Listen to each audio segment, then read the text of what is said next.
कांग्रेस नेता कमलनाथ के बीजेपी में जाने की चर्चा चल रही है। उनके बीजेपी नेताओं के संपर्क में होने के दावे हो रहे हैं। साथ ही ये भी दावे हो रहे हैं कि वो कांग्रेस हाईकमान के संपर्क में भी बने हुए हैं। इसलिए कमलनाथ कहां रहेंगे और कहां जाएंगे, इस पर अटकलें लगाई जा रही है। और इन अटकलों के बीच बीजेपी के अंदर भी कमलनाथ का विरोध तेज हो गया है।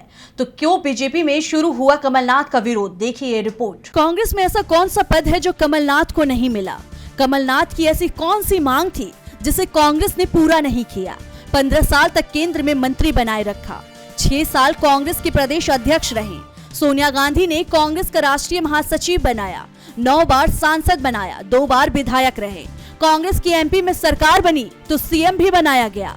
इसके बावजूद कमलनाथ अब कांग्रेस से नाराज बताए जा रहे हैं।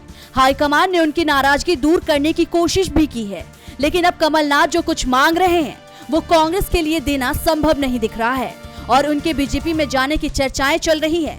वैसे दावा ये भी किया जा रहा है कि कमलनाथ कांग्रेस में ही रहेंगे, वो बीजेपी में नहीं जाएंगे, लेकिन उनके बेटे नकुलनाथ जरूर बीजेपी का दामन थाम सकते हैं। कांग्रेस सांसद दिग्विजय सिंह ने दावा किया है कि कमलनाथ की विचारधारा कांग्रेस की विचारधारा है, वो बीजेपी में नहीं जाएंगे।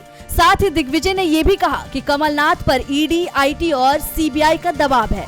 दावा यहाँ तक किया जा रहा है कि अगर कमलनाथ पाला नहीं बदलेंगे तो उन पर भी ईडी की छापेमारी हो सकती है। कमलनाथ को भी केंद्र की एजेंसियों के जरिए बीजेपी गिरफ्तार करा सकती है और इसी दबाव के चलते वो पाला बदलने की तैयारी में है। दूसरी ओर कमलनाथ के पाला बदलने की खबर से ही बीजेपी में बगावत के हालात बन गए हैं। बीजेपी में कमलनाथ का जबरदस्त विरोध शुरू हो गया है।